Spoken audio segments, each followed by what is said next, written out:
Thank you Kumar sir. आज का हमारा जो प्रोग्राम है माइंड केयर मैराथन का 12वां सेशन है, जो कि है नशे का वार परिवारों को करे ताड़ ताड़, यानी कि फैमिली काउंसलिंग इन एडिक्शन। जो आज ये टॉपिक है, इसके बारे में हमारे साथ बात करने वाले हैं डॉक्टर कुमार कामले। ये जो विनर्स है हमारे पिछले बार के विनर्स है, पहले विनर थे डॉक्टर गौरव पवार जो कि बोरीवली से थे, वो साइकाट्रिस्ट है। दूसरे विनर जो है वो ऐश्वर्या यम अवलेकर जो कि जयसिंहपुर से है, और तीसरे विनर थे श्रद्धा बोराडे जो कि औरंगाबाद से है। आज के जो हमारे स्पीकर है वो है डॉक्टर कुमार कामले। कुमार कामले साइकाट्रिस्ट है, सेक्सोलॉजिस्ट है और डी एडिक्शन स्पेशलिस्ट है। वो उमंग हॉस्पिटल, उमंग क्लिनिक नागपुर, यहाँ पे अपना क्लिनिक देखते हैं। अगर आप सोशल मीडिया से उनसे जुड़ना चाहते हैं तो आप फेसबुक, इंस्टाग्राम, ट्विटर, यहाँ पे उमंग क्लिनिक सर्च कीजिए। आपको कुमार सर के बारे में ज्यादा इंफॉर्मेशन भी मिल जाएगी और आप उनसे बात भी कर पाएंगे। आप उनसे मतलब कांटेक्ट में भी रह सकते हैं। उनके जो अलग अलग प्रोडक्ट्स, ये अलग अलग जो उनके कार्यक्रम चलते हैं या फिर वो पोस्ट करते हैं, उनके बारे में आप उनसे कांटेक्ट में रह सकते हैं। इसी के साथ मैं कुमार सर को इनवाइट करना चाहूंगा। कुमार सर, आप अगर देख रहे हैं, सुन पा रहे हैं, तो आप कृपया अपना वीडियो ऑन कीजिए। मैंने आपको पिन किया हुआ है, आप कृपया खुद का वीडियो चालू कर सकते हैं। Welcome Kumar sir, I welcome you to this. Sir, आज का जो टॉपिक है नशा और परिवार, ये दो शब्द इसमें आते हैं, तो शुरू में थोड़ा सा इंट्रोडक्शन के लिए पार्टिसिपेंट्स को आप क्या बताना चाहेंगे? नशा और परिवार आज के टॉपिक में जब हम साथ में इन दो शब्दों को सुनते हैं, बेसिकली हमारा ध्यान आकर्षित करने का उद्देश्य है कि हम फैमिली से जुड़ी हुई कौन सी पहलू है नशे की बीमारी में, उसके बारे में चर्चा करना चाहते हैं। बहुत बार किसी एक व्यक्ति को नशे की बीमारी की परेशानी होती है तो सारा का सारा ध्यान जो है उस व्यक्ति की ओर चला जाता है जिसे वो बीमारी है, लेकिन वो जिस परिवार में रहता है उस परिवार के लोगों के ऊपर इस बीमारी का क्या असर पड़ रहा है, इसके बारे में कई बार हम ध्यान नहीं देते हैं या नहीं हमारा ध्यान उधर आकर्षित होता है। तो इसीलिए फैमिली थेरेपी या फैमिली काउंसलिंग इन एडिक्शन इलनेस और डी एडिक्शन ट्रीटमेंट, ये जो एक कंसेप्ट है, इसको उजागर करने के लिए आज ये जो हम चर्चा कर रहे हैं, इस बेसिक मुद्दे के ऊपर चर्चा या ध्यान आकर्षित करने के हिसाब से हम ज्यादा से ज्यादा लोगों से जुड़ना चाहते हैं। Definitely sir. तो ये जो हम शुरू करेंगे उससे पहले ये एग्जैक्टली फैमिली काउंसलिंग क्या होती है, मतलब एक ओवरऑल जो है नशे में या फिर ओवरऑल जो हम साइकेट्री में या फिर काउंसलिंग में यूज करते हैं, तो ये फैमिली काउंसलिंग एग्जैक्टली क्या होता है? साइकेट्री या मन से जुड़े हुई बीमारी के बारे में हम जब भी बात करते हैं, किसी भी प्रकार की मन की बीमारी हो, नशे की बीमारी हो, डिप्रेशन हो, एंजाइटी हो या बाइपोलर हो, जो कोई भी तरह तरह की मन से जुड़ी बीमारियां है, उसमें पेशेंट को तो ट्रीटमेंट देते ही है, साथ साथ उसके परिवार के लोगों को भी कई सारी चीजों के बारे में समझाना पड़ता है, काउंसलिंग करनी पड़ती है। उनकी क्या विचारधारा है, उन परिवार के लोगों की उनका क्या नजरिया है, उनको क्या परेशानियां जा रही है इस दिक्कत के वजह से, ऐसी सारी चीजों को ध्यान में रखते हुए इन सारे मुद्दों को जब हम ध्यान में रखते हैं और इसे एड्रेस करने की कोशिश करते हैं तो उसे फैमिली काउंसलिंग का एक हिस्सा माना जाता है। जी हाँ, एडिक्शन या नशे की जो समस्या है उसमें ये बहुत ही ज्यादा अहम भूमिका निभाती है, और इस पर ध्यान देने से, इस पर ज्यादा जोर लगाने से हम नशे से ग्रस्त व्यक्ति को ज्यादा से ज्यादा बेहतर तरीके से नशा कंट्रोल करने या नशे के बीमारी से बाहर निकलने में मदद कर सकते हैं।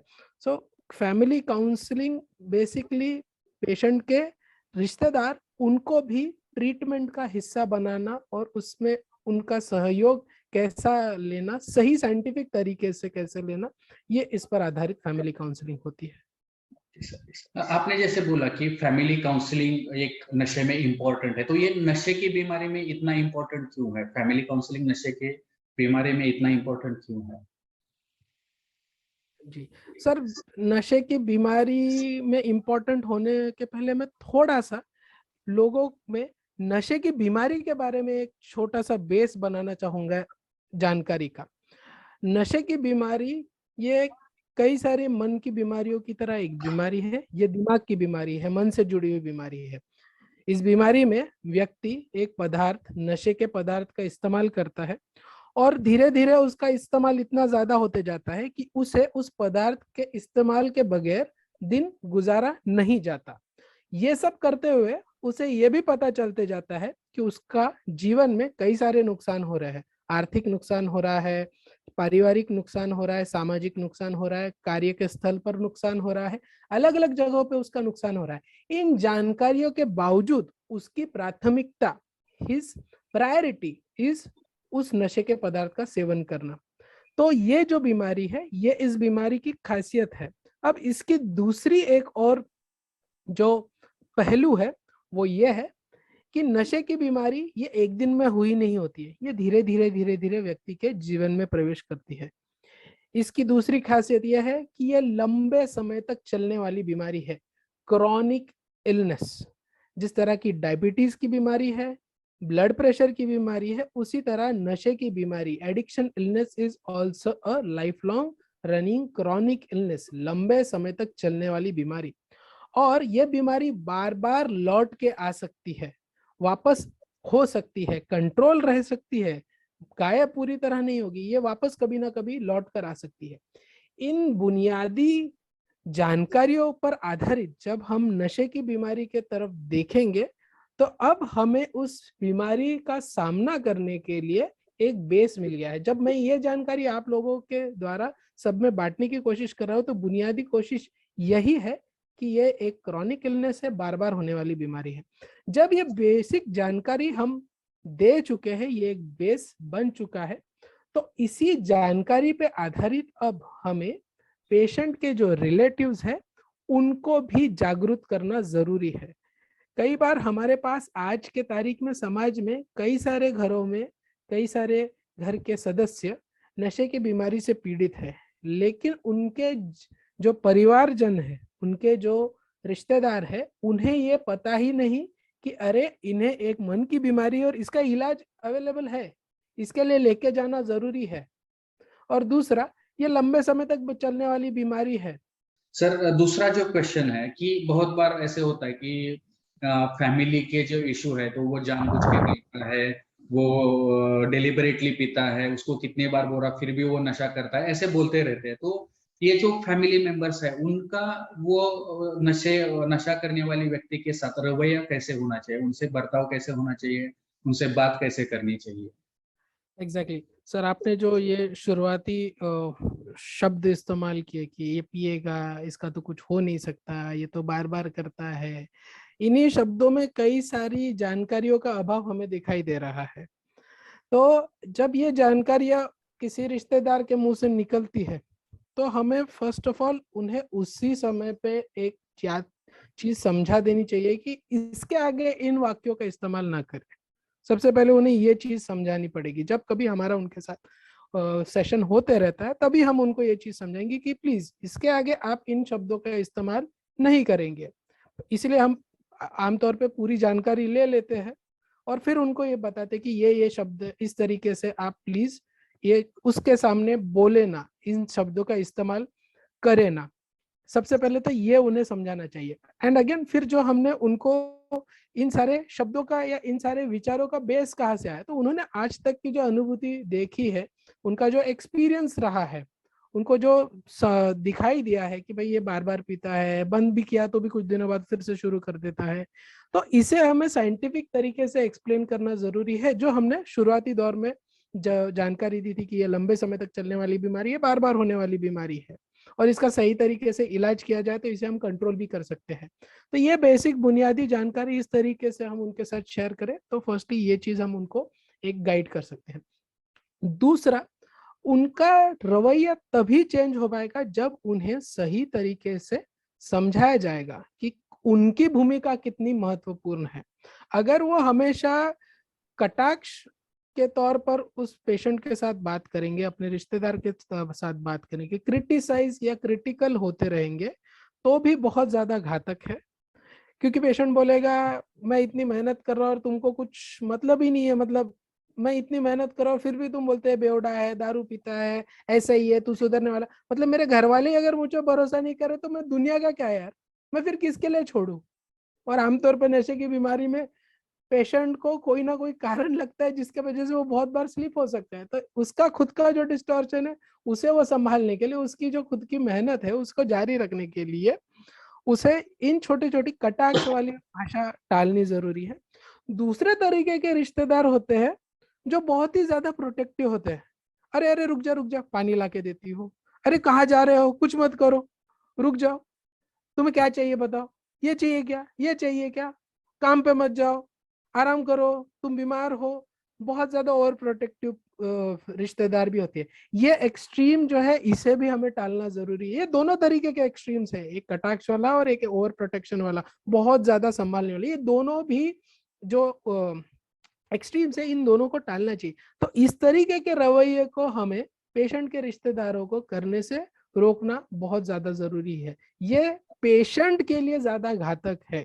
और जैसे हमने कहा कि फैमिली थेरेपी का क्या महत्व है, तो यहाँ पर फैमिली का रवैया या फैमिली का बर्ताव पेशेंट के ट्रीटमेंट में असर डालने वाला है, इसीलिए फैमिली थेरेपी को भी एड्रेस करना बहुत ज्यादा जरूरी है।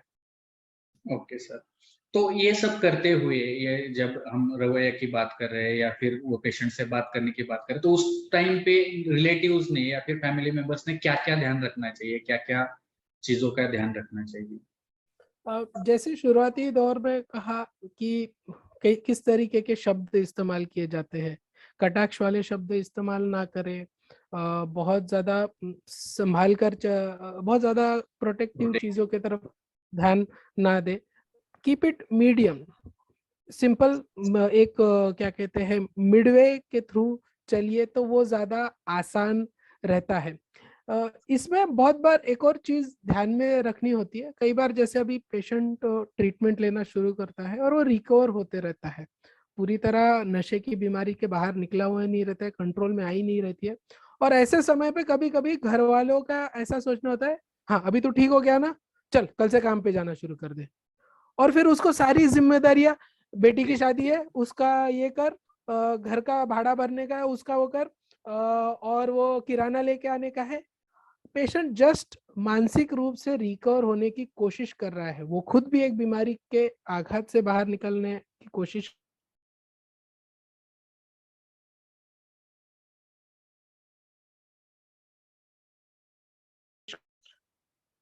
की बीमारी में पूरी तरह जूझ रहा था, तब उसको इतनी सारी रेस्पॉन्सिबिलिटीज को झेलने की आदत नहीं थी। अचानक ये सारी की सारी बीमारियां उसके ऊपर डाल दी जाती है, तो ये जो एक वातावरण तैयार हो जाता है उसमें अगेन किसी भी आम व्यक्ति को भी अगर उसके पैर में चोट लगी और दूसरे दिन से उसको मैराथन दौड़ने के लिए बोला जाए तो नहीं दौड़ पाएगा। उसी तरह किसी के मन को अगर परेशानी हुई है तो इतनी सारी जिम्मेदारियों का मानसिक बोझ उठाने के लिए उसे भी मुमकिन नहीं होगा। तो ये जो एक प्रसंग तैयार होता है, ये एक सिचुएशन तैयार होने की चीज हो सकती है, संभावना हो सकती है, तो ऐसी चीजें भी कई बार रिश्तेदारों को थोड़ा ध्यान में रखना है, इस तरीके का रवैया भी नहीं करना है, इस तरीके के प्रसंग उसके सामने प्रस्तुत नहीं करने हैं। आप बार बार शब्द एक इस्तेमाल कर रहे हैं कि ये बीमारी है, मतलब ये मानसिक बीमारी है, तो थोड़ा सा यहाँ पे कुछ लोगों का मुझे लगता है कि जो रिलेटिव्स है उनका एजुकेशन, साइको एजुकेशन जिसको हम बोलते हैं, तो वो होना जरूरी होता है, क्योंकि हैबिट और बीमारी इसमें जो फर्क होता है वो बहुत बार लोगों को समझ में आना जरूरी है। तो इसके बारे में आप क्या बोलेंगे, ये बीमारी जो है वो इसको बीमारी क्यों बोलेंगे, और हैबिट और बीमारी में कैसे हम डिफरेंशिएट या फिर रिलेटिव्स डिफरेंशिएट कर पाएंगे? राइट सर, मैं इसे बीमारी, मैं एक सेमिनार अटेंड कर रहा था, उस समय एक साइकोलॉजिस्ट सर आए तो उन्होंने बहुत प्यारे तरीके से समझाया था कि बीमारी किस तरीके से बनती है। अगर मैं इसे दिमाग में रसायनों के लेवल से शुरू करूं समझाने के बारे में, और धीरे धीरे धीरे एक एक आवरण ऊपर चलते जाऊं, तो दिमाग में हमारे होते हैं रसायन। वो दिमाग के अलग अलग हिस्से में अपना अपना काम करते हैं। अभी कोई दिमाग के हिस्से में एक रसायन होता है, वो खुशी का इमोशन पैदा करता है। कोई दिमाग के हिस्से में एक रसायन जाता है, वो रिलैक्स वाला एक फीलिंग तैयार करता है। ऐसे अलग अलग रसायन अपने अपने जगह पे जाते हैं, वहां पे वो फिक्स होते हैं और वो अपना काम करते हैं। अब जब कभी नशे का पदार्थ लिया जाता है, आमतौर पे ये जो रसायन होते हैं वो किसी तो भी एक ओकेजन या किसी प्रसंग या किसी एक्शन के परिणाम स्वरूप ब्रेन में निकलते हैं। लेकिन जब नशे का पदार्थ हमारे शरीर में डाला जाता है, वो ब्रेन में जाता है, और तब वो नशे का पदार्थ इन्हीं किसी एक रसायन की तरह रहता है, मॉलिक्यूल के तौर पे, केमिकली तौर पे। लेकिन अब खुशी का माहौल ना होते हुए भी वो खुशी के जगह पे जाता है, रिसेप्टर पे, और बैठ जाता है, तो आदमी खुश हो जाता है, उसको वो इफेक्ट आ जाता है। और जब वो इफेक्ट कम होता है तो व्यक्ति को लगता है यार मैंने कुछ किए बगैर ही मेरे को अच्छा लगा, तो why can't I have it more, वो और लेता है और नशे का पदार्थ लेता है। हैप्पीनेस ये एक एग्जांपल के तौर पे दे रहा हूँ, बट वो और उससे लेता है। अब कई बार क्या होता है कि नेचुरल तरीके से तैयार होने वाले जो केमिकल्स होते हैं वो लिमिटेड मात्रा में तैयार होते हैं, लेकिन जब नशे का पदार्थ लिया जाता है तो एक्सेस मात्रा में वहां पे वो केमिकल्स सप्लाई कर देता है, और एक्सेस हमें खुशी या हैप्पीनेस मिल जाती है, उदाहरण के तौर पे।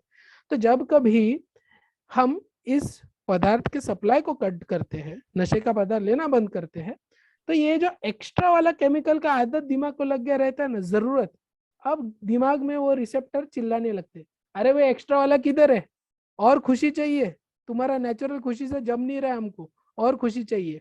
तो फिर इसलिए फिर दिमाग अपने आप उस नशे के पदार्थ के पास वापस चला जाता है। ये हो गया केमिकल लेवल पे समझने की कोशिश किए तो। अब इसके वजह से क्या हो रहा है, व्यक्ति अधिक से ज्यादा टाइम पहले तो नशा प्राप्त करने के पीछे समय बिता रहा है, फिर वो नशे का सेवन करता है, फिर नशे के असर में डूबा हुआ रहता है, और फिर नशे के असर में डूबने के बाद असर कम होने लग जाता है तो फिर से नशे के ढूंढने के पीछे चला जाता है।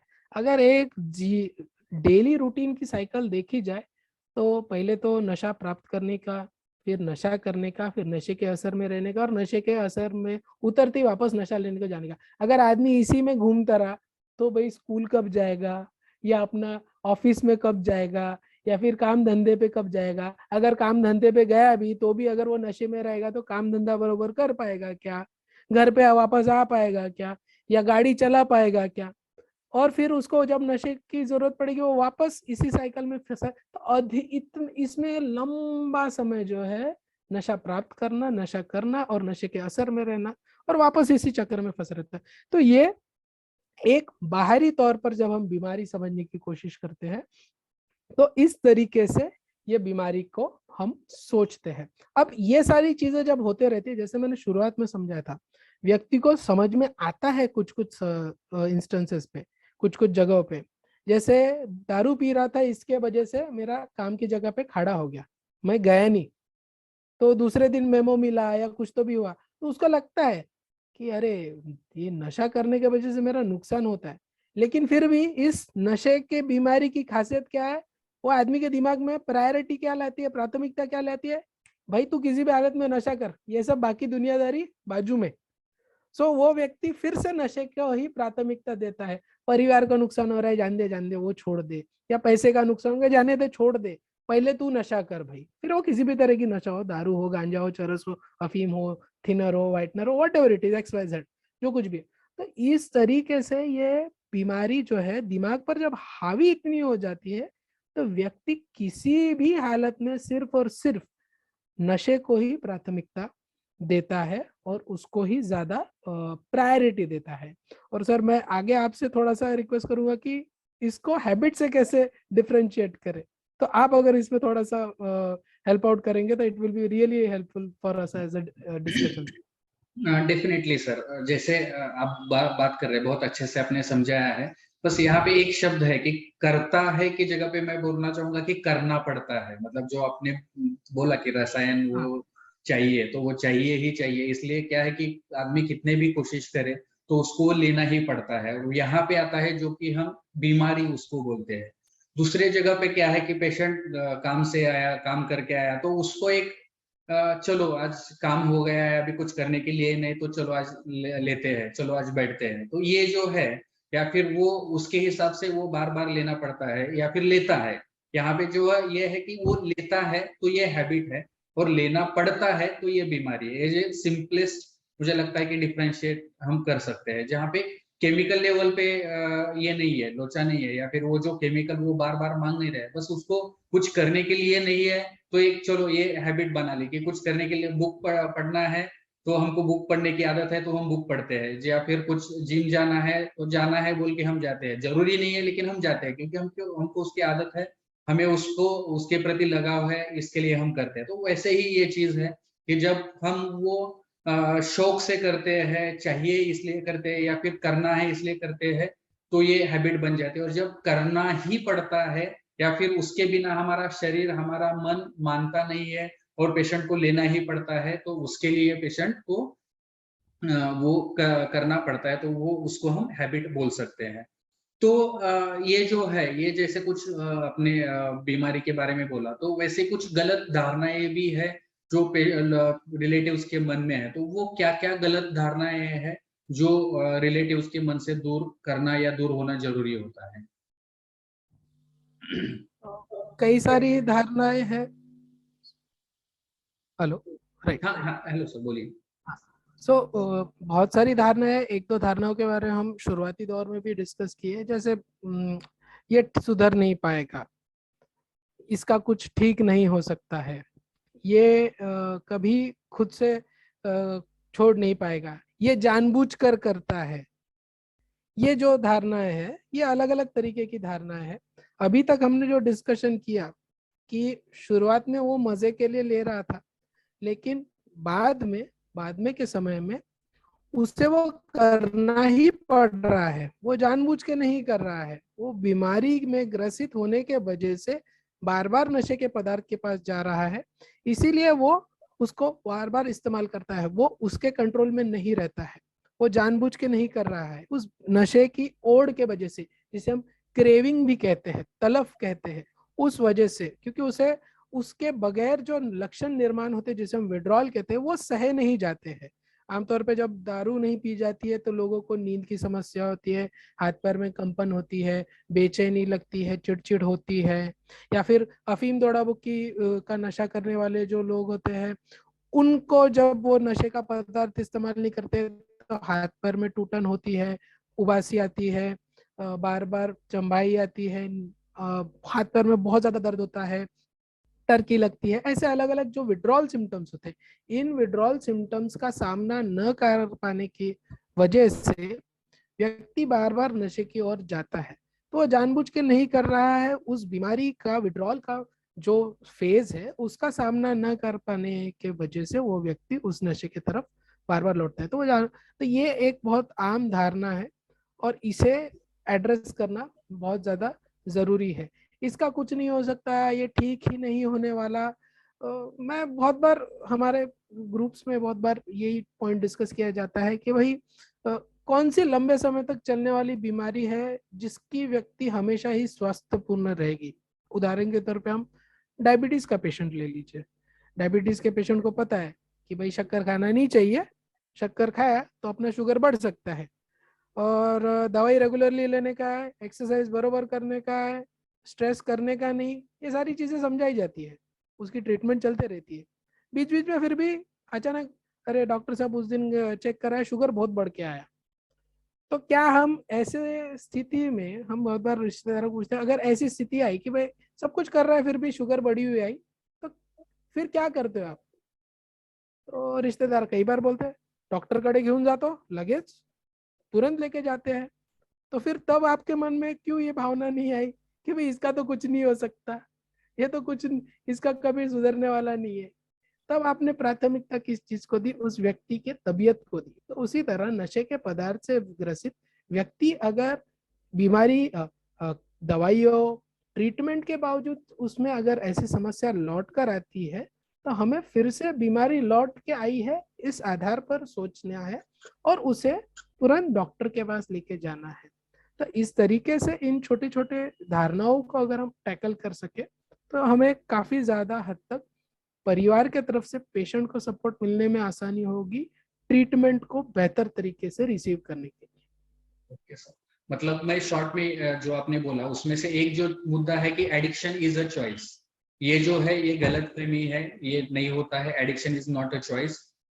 दूसरा जो एक आपने बोला कि रिलैप्स इज अ फेल्यूर, मतलब अगर ट्रीटमेंट में अगर रिलैप्स होता है, पेशेंट फिर से पीना चालू करता है तो वो फेल्यूर है।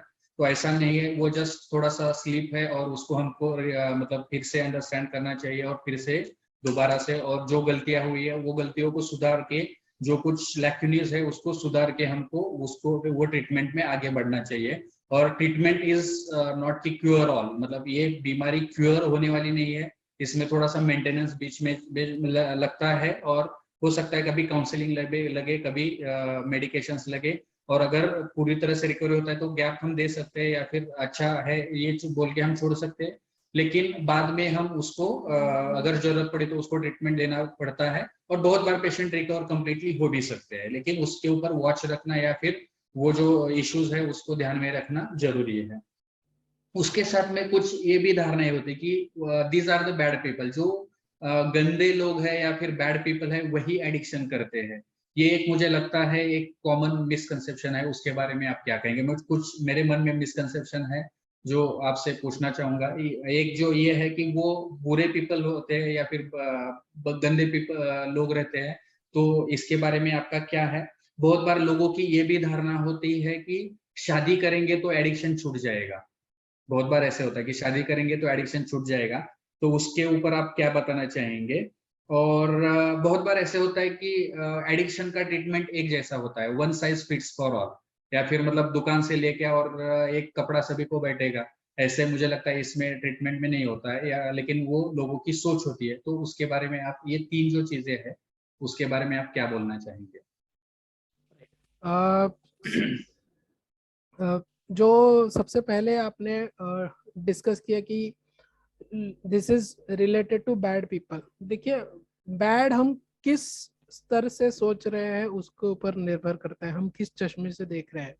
क्या हम ये सोच रहे हैं कि नशा करने वाले व्यक्ति का क्रिमिनल बैकग्राउंड होता है, तो वो जरूरी नहीं है कि हर नशा करने वाले व्यक्ति का क्रिमिनल बैकग्राउंड हो, और हम उसे किस स्तर पर टटोल रहे हैं, किस स्तर पर जज कर रहे हैं। ऐसे भी कई सारे लोगों को देखा गया है सोसाइटी में कि जिनका कोई क्रिमिनल बैकग्राउंड नहीं, फिर भी वो नशे की बीमारी से ग्रसित है। कई बार हमने देखा है कि क्या कहते हैं हमारे भाषा में, जो क्लस्टर सी से जो जुड़े हुए जो व्यक्तिमत्व होते हैं वो चिंताग्रस्त होते हैं, और कभी कभी उनको लगता है कि चिंता मिटाने के लिए दारू पीनी चाहिए, और शुरुआत में वो चिंता मिटाने के लिए दारू पीना शुरू करते हैं और फिर नशे की बीमारी में फंस जाते हैं।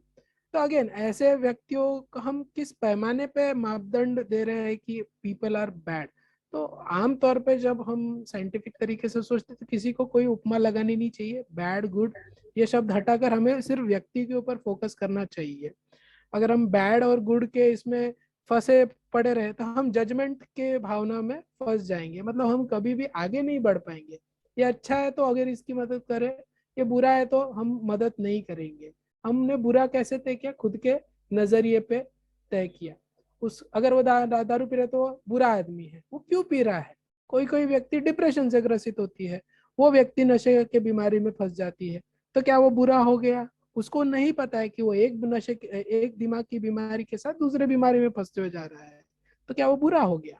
नहीं। तो जरूरी नहीं है कि व्यक्ति अच्छा या बुरा हो और उसे उस हिसाब से ट्रीटमेंट या नशे की बीमारी से जोड़ा जाए। अगर व्यक्ति नशे की बीमारी से ग्रसित है तो वो व्यक्ति को महत्व दो, उसकी उन गुणधर्मों के ऊपर आधारित अपने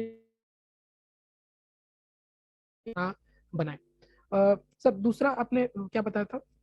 मैरिज, मैरिज और एडिक्शन, मतलब शादी करेंगे तो यस, बंदा शादी करेंगे एग्जैक्टली सुधर जाएगा। एडिक्शन के इलनेस में ना एक बहुत बड़ी खासियत होती है, कई सारे पेशेंट्स जो है वो काम धंधा करते नहीं रहते हैं, नशे के वजह से उनके जॉब छूट गए रहते हैं, या फिर जो स्किल्स उनके पास रहते हैं नशा करने के वजह से उन स्किल्स को वो अच्छी तरह से लागू नहीं कर पाते हैं। मतलब अगर नशा करके ड्राइविंग कर रहा होगा तो ऑब्वियसली ड्राइविंग का जजमेंट गड़बड़ा जाएगा, एक्सीडेंट होने की संभावना है, उसका जॉब छूट जाता है। काम के जगह पे भी बहुत बार नशे के वजह से झगड़े होते रहते हैं। तो जब मैं मेरी पेट की रोजी रोटी पालने के लिए काम कर रहा हूँ और मैं उसी को अपनी रिस्पॉन्सिबिलिटी उठा नहीं सकता, क्योंकि मैं नशे की बीमारी से जब ग्रसित होता हूँ तो मुझे वो जिम्मेदारी उठाने की जो क्या कहते हैं हिम्मत जो रहती है वो रहती नहीं है। ऐसे व्यक्ति को अगर आप शादी की जिम्मेदारी दे दे तो आप खुद ही सोच के देखिए 2 सेकंड के लिए, क्या वो मुमकिन है कि वो अगर खुद के जिंदगी को नहीं संभाल पा रहा, एक और व्यक्ति को उसकी जिंदगी में लाना, नई व्यक्ति को, और उस व्यक्ति की पूरी जिम्मेदारी इसके ऊपर झोंक देना, कितना मुमकिन रहेगा उसे इस जिम्मेदारी को या इस नई चीज को हैंडल कर पाना। आम व्यक्ति को ही, किसी को जिसको नशे की बीमारी नहीं है उसे ही शादी करना बहुत बड़ा टेंशन लगता है। शादी करना है तो फिर अभी नई व्यक्ति कैसी होगी, उसको क्या पसंद है क्या नहीं पसंद है, नया घर लेना पड़ेगा, अभी के पगार में काम चलेगा कि नहीं चलेगा, उसको पगार उसको भी काम पे लगाना पड़ेगा कि नहीं पड़ेगा, अलग अलग बहुत सारी चीजें होती है। जब व्यक्ति किसी नशे की बीमारी ग्रसित ना हो उसको तब भी ये सारे जो सवाल है, इनके सवाल ढूंढते ढूंढते पसीने छूट जाते हैं।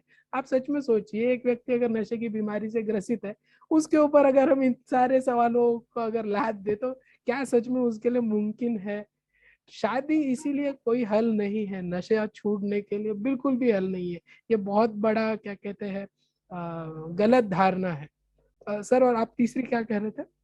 One size fits for all, मतलब सभी के लिए, एडिक्शन के लिए सभी प्रकार, मतलब बहुत बार टीवी पे आता है कि बिना हाँ बुलाए पेशेंट को ये गोली दे दो, और बहुत बार ऐसे जी होता है। तो जी जी जी।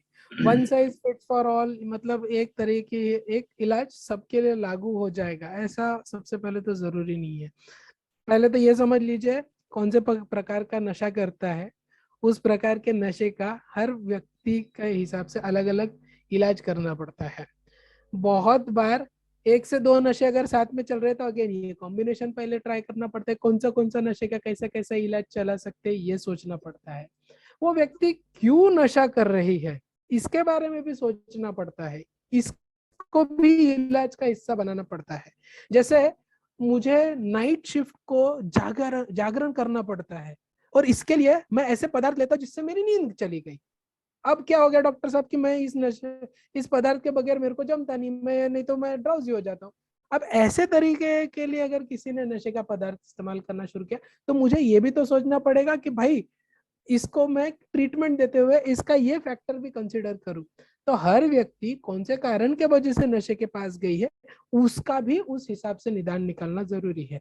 कारण के साथ साथ कुछ एनवायरमेंटल फैक्टर्स भी होते हैं, उनको भी हैंडल करना जरूरी होता है। समझ लीजिए मेरे घर में मैं तो दारू छोड़ चुका हूं लेकिन मेरे पिताजी दारू पी रहे हैं, तो क्या मैं इस फैक्टर को अगर एड्रेस नहीं करूंगा तो अगेन ये फैक्टर अगर मैं एड्रेस किए बगैर नशे की बीमारी का ट्रीटमेंट करने जाऊं तो बीमारी का इलाज अधूरा रहेगा।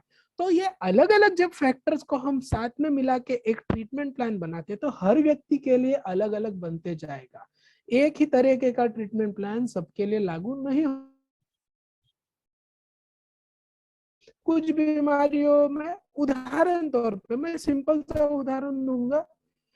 अल्कोहल के पेशेंट्स कई बार बोलते हैं एडमिट हो जाओ एडमिट हो जाओ, एडमिट होने के लिए तैयार नहीं होते हैं, बोलते हैं हमारा छूट जाएगा, उनको कुछ प्रॉब्लम नहीं है, उनको विड्रॉल से बहुत ज्यादा फर्क नहीं पड़ता है, उनको विड्रॉल झेलने की थोड़ी आदत रहती। इसके विपरीत आप कभी दौड़ा अफीम बुक्की वाले पेशेंट्स को देखिए, वो पहले आके बोलते डॉक्टर साहब अगर 4 दिन के लिए एडमिट करना तो कर लो, क्योंकि उनको वो विड्रॉल सहन नहीं होता है। अब मुझे बात बताइए, दो अलग अलग पदार्थों से ग्रसित नशे के बीमारी से ग्रसित व्यक्ति है लेकिन दोनों की जरूरत है।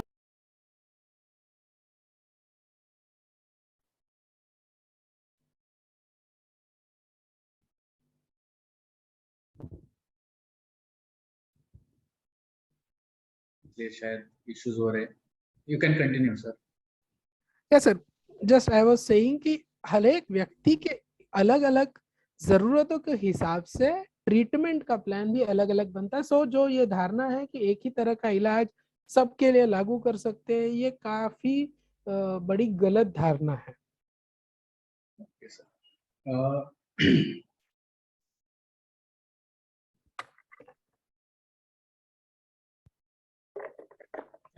बहुत बार सर ऐसे होता है कि शायद मुझे ये क्वेश्चन शुरू में ही पूछना चाहिए था कि ये जो बीमारी है, मतलब कोई भी मानसिक बीमारी हो तो यूजुअली पूरे फैमिली पर उसका असर होता है। जब कोई शारीरिक बीमारी है तो यूजुअली उसका एक व्यक्ति पर असर होता है, लेकिन जब भी ये मानसिक बीमारियां होती है उसका पूरे फैमिली पर असर होता है। और नशा तो ऐसी बीमारी है, नशे की बीमारी ऐसी है कि उसपे फैमिली को डिस्टरबेंस भी सहन करना पड़ता है, आर्थिक नुकसान भी होता है, कम्युनिटी में भी उसका नाम खराब होने लगता है, उस फैमिली का नाम खराब होने लगता है। तो ऐसे क्या-क्या इफेक्ट्स है जिसको फैमिली को झेलना पड़ता है, और फैमिली ने शुरू में ही, मतलब ऐसे नहीं कि बाद में इसको ध्यान में लिया और फिर पेशेंट को ट्रीटमेंट करने लगे। शुरू में ही उसका इलाज करे, ऐसे क्या रीजंस है या फिर कौन से इफेक्ट है जिसकी वजह से फैमिली ने इसको सीरियसली लेना जरूरी है? कैसे इफेक्ट करता है फैमिली को ये? सर बहुत ही वाजिब सवाल है और बहुत लंबे जवाब बड़े जवाब पर आधारित रहने वाला है ये। सर दो तरीके से फैमिली को असर रहता है। एक जो मैंने कहा कि नशा करने वाली व्यक्ति के वजह से फैमिली के ऊपर क्या असर हुआ, ये पहला टॉपिक है। और दूसरा, फैमिली में कौन से फैक्टर्स थे जिसके वजह से व्यक्ति नशे की तरफ चला गया, ये दूसरा है। तो पहले वाला दूसरा वाला जो है उसको छोटे से इसमें एड्रेस करना चाहूंगा कि अगर समझ लीजिए मेरे परिवार में मेरा कोई परिवार का सदस्य नशा करता हुआ मैं देखता हूँ, तो मुझे भी वैसे ही लगता है कि अरे पापा पीते तो मैं क्यों ना पीऊं। सो अगर वो अनुवांशिक तौर पे भी मुझे मिली है बीमारी और फैमिलियर एनवायरमेंटल फैक्टर पे भी मुझे दिखती है। जैसे थकान महसूस होने के लिए पापा नशा करते हैं, तो मैं क्यों ना करूं। मैंने तो देखा था पापा को नशा करते हुए, मैंने भैया को सिगरेट स्मोक करते हुए देखा था, उनको एग्जाम का जब भी टेंशन आता है स्मोक करते, तो मेरे को भी एग्जाम का टेंशन है मैं भी स्मोक करूंगा। तो ये एनवायरमेंटल फैक्टर हो गए, ये हो गए फैमिली के फैक्टर जिसके वजह से मैं नशे की तरफ जा सकता हूँ। कई बार पापा और मम्मी एक दूसरे से अच्छे से कम्युनिकेट नहीं कर रहे हैं, मम्मी पापा में अड़चन है, स्ट्रेस है, इंटरपर्सनल इश्यूज है, उसके वजह से भी बच्चे निग्लेक्ट किए जाते हैं और नशे की तरफ बढ़ते हैं क्योंकि उनके तरफ ध्यान देने वाला कोई नहीं है। मम्मी पापा दोनों झगड़े में उलझे हुए हैं, कुछ ना कुछ उनके मसले चल रहे हैं, डिवोर्स चल रहा है, कुछ तो भी चल रहा है और उनको ध्यान देने को जम नहीं रहा। और व्यक्ति बच्चे कुतूहल के तौर पे नशे के संपर्क में आ गए और उसके बाद नशे की बीमारी में फंसते चले गए। तो ये फैमिली के जुड़े हुए फैक्टर्स होते हैं जिसमें व्यक्ति नशे की ओर जा सकता है। अब दूसरे जो फैक्टर जो बहुत ज्यादा इंपॉर्टेंट है, नशा करने वाली व्यक्ति के वजह से परिवार के लोगों के ऊपर क्या असर पड़ता है। तो जैसे अभी हमने चर्चा की थी उसी तरह अगर मैं नशा कर रहा हूँ तो मुझे देख के बाकी परिवार के सदस्य भी ये सोचते हैं कि it is normal to have drinks या नशा करना हम भी कर सकते हैं। ये पहला असर पड़ गया। दूसरा, नशे के वजह से मेरा खुद का व्यक्तिगत तौर पे आर्थिक नुकसान होता है, बहुत सारा नुकसान होता है। मेरा काम की जगह पर कामकाजी जीवन भी क्या कहते हैं परिणाम नकारात्मक तरीके से परिणाम होता है, कामकाज हाथ में रहता नहीं है। इन सारी चीजों के वजह से घर का माहौल जो है वो कभी स्थिर नहीं रहता है, अस्थिर रहता है। आर्थिक अस्थिरता, व्यावसायिक अस्थिरता, इसके वजह से घर में फिर धीरे धीरे तनाव बढ़ने लगता है। फिर चीजों को लेकर घर के परिवार सदस्यों में टकराव होने लगते हैं, झगड़ा होने लगता है। इन सारी चीजों को देखते हुए अगर घर के परिवार में बच्चे हैं तो इन चीजों को देखते हुए उनके ऊपर भी असर शुरू हो जाता है। कई बार हमने ऐसा देखा है कि माता पिताजी ड्रिंक करने की बीमारी से ग्रसित है, मम्मी के ऊपर हाथ उठाते हैं और 6-6 7-7 साल के बच्चे फिर से बिस्तर गीला करना लग जाते हैं उस एंजाइटी के वजह से, उस घबराहट के वजह से, उस टेंशन के वजह से। किसी को ध्यान में नहीं आता है, मतलब कल तक कुछ समय पहले तो ये बच्चा बढ़िया था यार, इसने मतलब सुसु पॉटी सब कुछ कंट्रोल करना सीख गया और आज ये 8 साल की उम्र में आके उसके साथ ऐसे होने लग गया है। या फिर स्कूल में वो बराबर से पढ़ाई पे ध्यान नहीं दे पा रहा है तो उसका पढ़ाई का नुकसान होने लग गया है, इसके तरफ ध्यान देने वाला है। तो नशे की बीमारी की वजह से बच्चों के ऊपर भी इस तरीके से असर होने लगता है। कई बार ये बहुत आम तौर पे देखा गया है कि एक व्यक्ति अगर घर में नशा कर रही है तो उस घर के साथ कोई रिश्ता जोड़ना नहीं चाहता है, उस घर पे अपनी बेटी नहीं देना चाहता, या फिर उस घर की बेटी को अपने घर की बहू बनाना नहीं चाहता। तो ये भी एक बहुत बड़ा नुकसान है नशे की बीमारी के वजह से उस परिवार पर होने वाला। कई बार सामाजिक तौर पर भी परिवार के सदस्यों को बहुत सारा लालचन झेलना पड़ता है, बहुत ज्यादा नुकसान। ए बेवड़े की बीवी जा रही है, देख तेरा भाई तो दारू पीता है ना, ऐसे सारी चीजें बोली जाती है और परिवार के सदस्यों को अलग अलग तरीकों से अलग अलग जगहों पे अपमानित होता किया जाता है। यह भी एक बहुत गहरा असर है, बहुत गहरा नुकसान है परिवारजन पर नशे की बीमारी के वजह से। तो इस तरीके से व्यक्ति जिसका उसके ऊपर माहौल का असर पड़ता है, जो एनवायरमेंटल फैक्टर या परिवार में जुड़े हुए फैक्टर्स है, और दूसरा व्यक्ति के वजह से परिवार के ऊपर इस तरीके के अलग अलग दुष्परिणाम पड़ते हैं नशे की बीमारी की वजह से। धन्यवाद सर, बहुत अच्छे से आपने बताया, समझाया। यहाँ पे जो है कुछ बार अलग भी होता है, मतलब बहुत बार ऐसे होता है कि तुम ऐसे बिहेव करते हो इसलिए मैं दारू पीता हूँ, ये ऐसे करता है इसलिए मैं दारू पीता हूँ। ये जो प्रोजेक्शन होता है वो भी बहुत बार देखने को मिलता है, या फिर रैशनलाइजेशन करते हैं कि घर में ऐसा माहौल है इसलिए मैं दारू पीता हूँ। तो इस बारे में आप फैमिली को क्या सलाह देंगे कि उसके जो फैमिली मेंबर है उन इस चीजों को फैमिली ने कैसे कंसिडर करना चाहिए और रिफ्लेक्ट करना चाहिए या फिर रिस्पॉन्स देना चाहिए? सर बहुत बार क्या होता है कि रिश्तेदारों के साथ हमें बैठकर पहले तो कन्फ्रंट करना पड़ता है कि असली में ऐसा है क्या। कई बार अगर रिश्तेदारों का रवैया बहुत ज्यादा नकारात्मक रहेगा, क्रिटिकल रहेगा, जिसके वजह से पेशेंट को अगर कोई कारण मिल रहा है तो हमें उसको पहले बदलना जरूरी है, बहुत जरूरी है कि भाई आप इस तरीके से बात मत किया करो।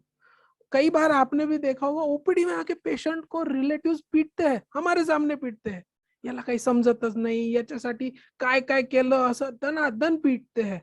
तो ऐसी अगर स्थिति निर्माण हो रही तो पहले वही रिश्तेदार को हैंडल करना बहुत ज्यादा जरूरी है। अरे भाई रुक जाओ, क्या कर रहे हो, इससे सुधरने वाला होता तो आप मेरे पास नहीं लेके आ रहे थे, घर के घर पे बैठ के सुधर गया रहता। बरोबर, ऐसे रहता तो हॉस्पिटल्स खोलने की जगह कनपट में मारने के लिए अपन सेंटर्स खोले रहते। सो ऐसी चीजों के बारे में पहले पता कर लेना जरूरी कि किस कारण के वजह से वो ऐसा बोलता है। सच में अगर ऐसा रहेगा तो उसको भी हैंडल करना जरूरी है। और आपने जैसे बताया की पेशंट प्रोजेक्शन भी करते हैं या रॅशनलाइज करते हैं, याच्यामुळेच मी पितो, हिच्यामुळे पितो, याच्यामुळे। तो over the period of time, कुछ समय बाद हमें पेशेंट से बातचीत कर करके कभी ना कभी जब थोड़े वो स्थिर हो जाते हैं तो हमें वो आईना भी दिखाना पड़ता है। अच्छा भाई इस कारण के वजह से तुम पी रहे हो क्या, ओके सच में ऐसा है, ऐसा है, अब तुम मुझे बताओ। कभी कभी हम हमें वो आईना भी दिखाना पड़ता है, वास्तविकता का चेहरा दिखाना पड़ता है, जो एज ए साइकेट्रिस्ट हमें एक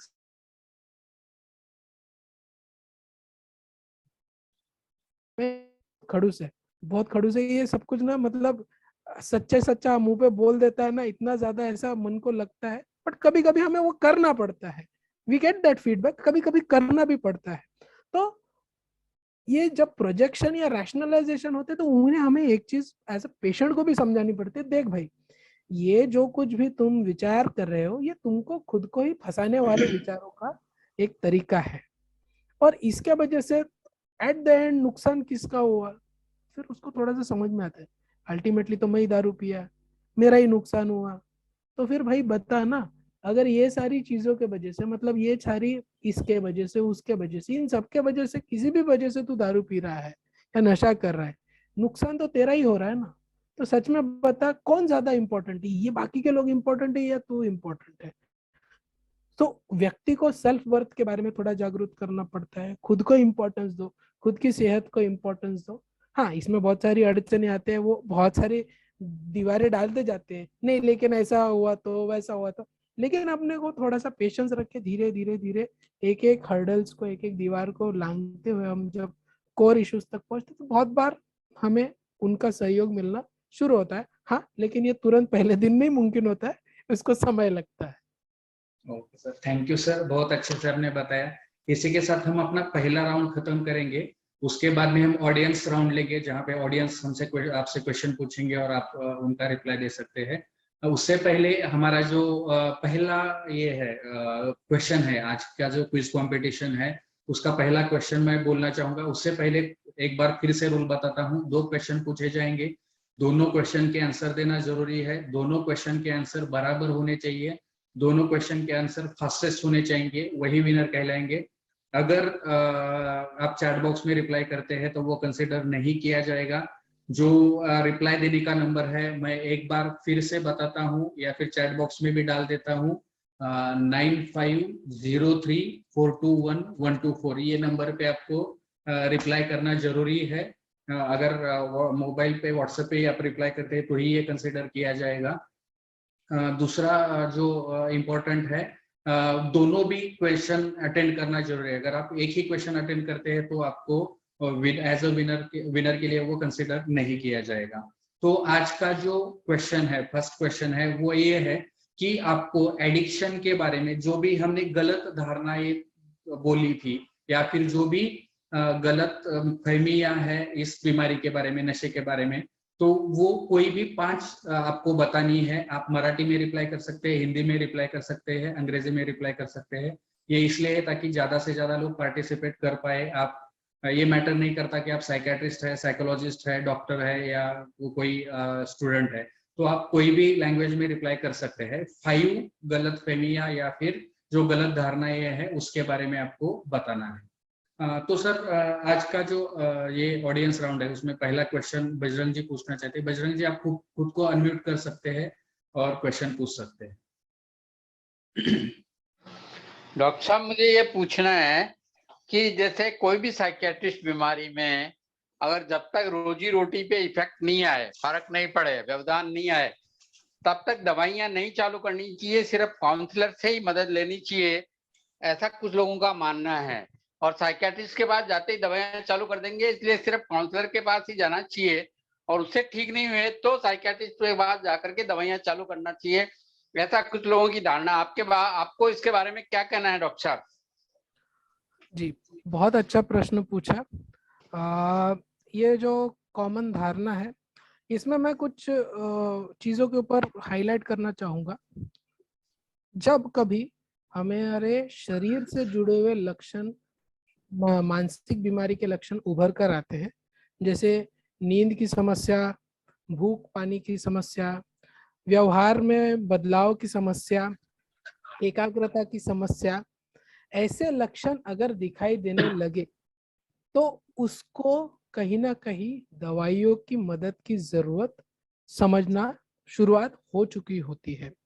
कई बार काउंसलर्स के पास जब जाते हैं तो शुरुआती एकदम माइल्ड सिम्टम्स होते हैं, तो बहुत बार दवाइयों की जरूरत नहीं होती है। लेकिन बहुत कम बार ऐसा होता है कि व्यक्ति को लक्षण आ गए हैं और वो तुरंत काउंसलिंग के लिए पहुंच गया है। कई बार उसको जब लक्षण काफी बड़े स्तर पर उभर कर आते तब जाकर वो ट्रीटमेंट के लिए या काउंसलिंग के लिए पहुंचता है। तो बहुत बार एक सिंपल सी बात है, ट्रीटमेंट में दोनों चीजें बहुत जरूरी है, दवाइयों का भी जरूरी है और काउंसलिंग का भी बहुत इंपॉर्टेंट रोल होता है। दोनों साथ साथ चलते हैं। हाँ, कुछ स्टेज में पहले दवाइयाँ शुरू करके लक्षण कंट्रोल किए जाते हैं और उसके बाद काउंसलिंग शुरू की जाती है। कुछ कुछ मामलों में काउंसलिंग दवाइयाँ दोनों एक साथ चलती है। सो डिपेंडिंग कौन सी समस्या है, कौन सी मानसिक समस्या है, उस पर आधारित उस तरीके से और कितनी तीव्रता की वो समस्या है वो तय करती है इलाज कब शुरू करना चाहिए। दवाइयों के समस्या है, किसी भी नशे के पदार्थ की समस्या है, लिए कई बार शुरुआत से ही दवाइयों की मदद की भी जरूरत पड़ सकती है। सो हर चीज के लिए, मतलब जैसे हमने जब कहा था कि one treatment strategy suits for all नहीं होता है, जरूरत के हिसाब से हमें उसे टेपर करना पड़ेगा, कस्टमाइज करना पड़ेगा और उस व्यक्ति के लिए, उस व्यक्ति विशेष के लिए वो लागू करना पड़ेगा। दूसरा question Thank you, Akash ji doctor. पूछना चाहते हैं। आकाश जी आप खुद को अनम्यूट कर सकते हैं और आपका क्वेश्चन पूछ सकते हैं। Yeah, am I audible, sir? Dr. Yes. Atul, Yes, आवाज yes. आ रही मेरी? Yes. Yes. Yeah, thank you so much, Dr. काम्बळे। बहुत अच्छी तरह से आपने सिंपल वे में बताया कि किस तरह से हमें फैमिली थेरेपी कंडक्ट करना चाहिए, फैमिली, बिकॉज यूजुअली होता क्या है ना कि एक भी इंसान घर में बीमार होता है तो पूरी फैमिली बीमार पड़ जाती है, right? And specifically in this addiction cases में तो काफी इश्यूज फैमिलीज को होते हैं। तो मुझे 2 सवाल पूछना है आपको यहाँ पर कि काफी ऐसा काफी होता है ना कि जब कोई patients, clients excess alcohol consume कर लेता है या फिर अल्कोहल के अब्यूज करता है, सो एक विड्रॉल सिम्टम में और एक चीज होती है एपिलेप्टिक अटैक एंड सीजियर्स होता है। तो कई बार ऐसा होता है कि फैमिली को पता होता है ना कि उस वक्त करना क्या है, फैमिली को लगता है कि अरे भाई तो मर जाएगा, तो अनकॉन्शियस हो गया, या फिर तो there is kind of misconception happen between, मतलब उस वक्त इमीडिएट एक्शन करना पता नहीं है। ये मेरा पहला सवाल है कि उस वक्त बेसिक चीजें फैमिली ने क्या करनी चाहिए, वो एक अब बताइए। एंड सेकंड चीज, काफी बार विड्रॉल सिम्टम्स होते हैं तो उसको किस तरह से मैनेज किया जा सकता है, with medication, with certain kind of treatment. और तीसरा सवाल मुझे पूछना है कि क्या हम फैमिली मेंबर को ही फैसिलिटेटर बना सकते हैं जो ओवरऑल होलिस्टिक वे में पेशेंट को, क्लाइंट को ठीक कर सके। यस सर, ये 3 सवाल है मेरे। Thank you so much. जी, सबसे पहला सवाल जो आपने विड्रॉल सीजर के बारे में कहा, तो ये कब आता है, एक छोटी सी जानकारी देना चाहूँगा। बहुत बार ये तब आता है जब व्यक्ति जो कोई भी प्रकार का शराब अगर ले रहा है, शराब का नशा कर रहा है और वो क्वांटिटी अचानक कम कर देता है या फिर अचानक ड्रिंक्स लेना बंद कर देता है, तो ऐसी 2 स्थितियों में विड्रॉल सीजर आ सकता है। सीजर मतलब अकड़ी, आंखें ऊपर जा सकती है, दांत एक के ऊपर एक ये किए जा सकते हैं, जबान चबाई जा सकती है, मुंह से झाग आता है, कभी कभी कपड़ों में पेशाब हो जाती है, संडास हो जाती है। तो ये अलग अलग इस तरीके के विड्रॉल सीजर हो सकती है। अगर ऐसी स्थिति निर्माण होती है, विड्रॉल सीजर आता है, तो उस समय पे बेसिकली किसी भी तरीके के सीजर को हम जिस तरीके से हैंडल करते हैं, जो गर्दन है एक साइड में कर दीजिए, मुंह में उस समय पे कुछ मत डालिए, जहां तक हो सके उसको एक साइड में लेटा के रखिए ताकि अगर उसके मुंह से कुछ लिक्विड आ रहा है तो उस समय वो बाहर निकल जाए, सांस की नली में वापस जाके फंस ना जाए। तो इस तरीके से विड्रॉल सीजर को घर पर मैनेज करना है। और अगर विड्रॉल सीजर आता है तो वो एक इंडिकेशन है कि भाई अब इसे घर पर नहीं रख सकते, इसे अस्पताल में एडमिट करने की बहुत ज्यादा जरूरत है। उस समय उसे तुरंत अस्पताल में शिफ्ट करने की व्यवस्था बनानी बहुत ज्यादा जरूरी है। सो विड्रॉल सीजर के लिए इट्स एन इंडिकेशन कि भाई कुछ समय के लिए हॉस्पिटलाइज, अस्पताल में भर्ती करना बहुत ज्यादा जरूरी है। सेकंड थर्ड वाला जो पॉइंट था कि क्या हम घर के परिवार को ही परिवार की व्यक्ति को फैसिलिटेटर बना सकते हैं। फैसिलिटेटर से बेहतर मैं ये समझाना चाहूंगा, व्यक्ति को हमें ये जरूर समझाना है कि भाई जब कभी ट्रीटमेंट से संबंधित बात होती है तो दवाइयाँ रेगुलर तौर पे देना आपकी जिम्मेदारी है। पेशेंट दवाई खा रहा है कि नहीं इसके ऊपर ध्यान देना जरूरी है। पेशेंट नशे के ऊपर दवाई खा रहा है तो वो टालना बहुत ज्यादा जरूरी है। कौन से दवाइयों के साथ, जैसे कुछ कुछ दवाइयाँ होती है जिसके ऊपर नशा कर दिया तो रिएक्शन आ सकती है, ऐसी दवाइयाँ चल रही तो ऐसे समय नशा ना करे। इन सारी चीजों के ऊपर ध्यान रखने के लिए, देखरेख करने के लिए यस, पेशेंट के रिलेटिव की मदद लेना बहुत ज्यादा उचित है, बहुत ज्यादा इंपॉर्टेंट है। और sir can you repeat the second point what you wanted me to ask? या सो ओनली थिंग इज, मुझे ये पूछना था, सेकंड सवाल ये था कि काफी सारा बार ऐसा होता है ना कि काफी केसेस में कोई भी अल्कोहल या फिर ड्रग्स अब्यूज करने के बाद there are many kind of withdrawal symptoms, so एक फियरफुलनेस, एंजाइटी आ जाती है उसके साथ साथ। सो पेशेंट्स या फिर फैमिली उस वक्त व्हाट एक्शन और व्हाट रिएक्शन, यूजुअली होता क्या है ना कि एंजाइटी क्रिएट होती है फैमिली में। जैसे for one of my patient recently ही got this withdrawal symptoms after taking MD, so वो बंद हो चुका है, there is a huge withdrawal which happened, so family panic हो गई, आधी रात हो चुकी थी, that client was behaving in such a way कि बहुत ही डर गए थे फैमिली। तो उस वक्त हम उनको बेसिक क्या सिंपल तरह से बता सकते हैं कि what action you can take so that you can make the patient calm. ये था सर मेरा सवाल कि विड्रॉल सिम्टम्स जो भी है उसको किस तरह से सिंपल वे में हम लोग मैनेज कर सकते हैं। Yes sir. जी, इसमें 2 मसले हो सकते हैं। एक तो होता है विड्रॉल और दूसरा होता है लैप्स। विड्रॉल मतलब नशा कर रहा था, उसने नशा बंद कर दिया और उसके वजह से कोई लक्षण आए, उन लक्षणों में क्या करना चाहिए। तो हाँ, उन लक्षणों पर आधारित हमें तय करना है। जैसे अगर विड्रॉल सीजर आने की हिस्ट्री रह चुकी है पहले, अगर व्यक्ति को इसके पहले भी उसने नशा छोड़ा था और उसको किसी तरीके से अकड़ी या फिट की तकलीफ आ चुकी है, अगर ऐसी जानकारी है तो भाई उसे हॉस्पिटल में हॉस्पिटलाइज करना एट द अर्लीस्ट, ये सबसे इम्पोर्टेंट बात होती है। कई बार कंफ्यूजन की कोई हिस्ट्री रही है क्या, गफलत करता है, ऐसा कभी हुआ था क्या पहले कि उसने नशा छोड़ा और 2-3 दिन के लिए उसे होश ही नहीं था, दिन को रात बोल रहा था, रात को दोपहर बोल रहा था, घर वालों को बीच बीच में पहचानता था, बीच बीच में नहीं पहचानता था, आसपास की जगह को पहचान रहा था, नहीं पहचान रहा था, ऐसी अगर कभी हिस्ट्री रही है तो उसे भी again at the earliest hospitalise करना बहुत ज्यादा जरूरी है। हाँ, बहुत सारे विड्रॉल्स, अलग अलग सब्सटेंस के विड्रॉल अलग अलग तरीके होते हैं और उस विड्रॉल में पेशेंट जो होता है वो कई बार एक अक्यूट क्राइसिस वाली स्टेट में होता है। तो ये एज अ ले पर्सन, नॉर्मल पर्सन, काफी डिफिकल्ट सिचुएशन होती है। व्यक्ति करता है, गुस्सा करता है, अलग अलग तरीके के लक्षण दिखाई देते हैं। कोशिश कीजिए ऐसे समय में उसको बहुत ज्यादा समझाने की कोशिश बिल्कुल मत कीजिए। अगर होता है तो अपने पास के किसी भी ट्रीटमेंट सेंटर पे उसे जल्द से जल्द लेके जाना बहुत ज्यादा जरूरी है, बिकॉज हम विड्रॉल्स को प्रेडिक्ट नहीं कर सकते हैं। कई बार पेशेंट्स का ही एग्जाम्पल रहा है, जैसे अफीम, दोड़ा, बुक्की या ब्राउन शुगर ये लेने पे कभी सीजर की अपेक्षा नहीं करते तीसरे दिन में या दूसरे दिन, लेकिन कुछ पेशेंट्स में सीजर देखा गया है और बाद में पता चलता है कि वो साथ में बटन भी खा रहा था, नशे के दूसरे पदार्थ भी ले रहा था, जिसके वजह से सीजर आया। वी कैन नॉट प्रेडिक्ट किस तरीके के लक्षण आने वाले हैं, तो किसी भी तरीके के लक्षण आकर कोई कॉम्प्लिकेशन ना हो, इसे टालने के लिए बेहतर रहेगा कि आप शिफ्ट कर दीजिए। आप जानकारी में रखिए कौन से ट्रीटमेंट सेंटर पर लेके जा सकते हैं और वहां शिफ्ट करने की कोशिश कर सकते हैं। दूसरी बात थी लैप्स की, मतलब बहुत दिन से अच्छा था और आज अचानक नशा करके आ गया, अब क्या करे, क्योंकि उस नशे के पदार्थ से वो बहुत दिन से दूर था, लेकिन जब उसने इतने दिनों बाद वो नशे का पदार्थ लिया तो आज अचानक बहुत ज्यादा वो चिड़चिड़, गुस्सा, जो कुछ भी तरीके के उसके लक्षण है। तो इस समय पे रिश्तेदार क्या करे, हाँ बहुत इंपॉर्टेंट सिचुएशन है। इस समय पे सबसे पहले क्या ना करे ये पता होना चाहिए। उस समय पे जाके उससे बिल्कुल भी पूछने का नहीं, क्या हो गया भाई, क्यों पिया, इतने दिन से अच्छा था, किस वजह से तू वापस गया, बिल्कुल करने का नहीं। नशे के असर में है, हो सके तो उसको अलग से रहने दो, उसके साथ बिल्कुल भी गुस्सा चिड़चिड़ वाला व्यवहार मत करो, बर्ताव मत करो, उसको शांत तरीके से डील करो, जितना हो सके उसको सेफ गार्ड करो। बाहर गाड़ी चलाने की कोशिश कर रहा है तो मत करे, ऐसी कोई भी कोशिश ना हो, कोई मशीन ऑपरेट ना करे, कोई जिम्मेदारी वाला काम उस समय करने का अगर वो बोल रहा है तो वो चीजें टालने के लिए कोशिश करे। और जब नशा उतर जाए दूसरे दिन आराम से फुर्सत में तब पूछ सकते हैं,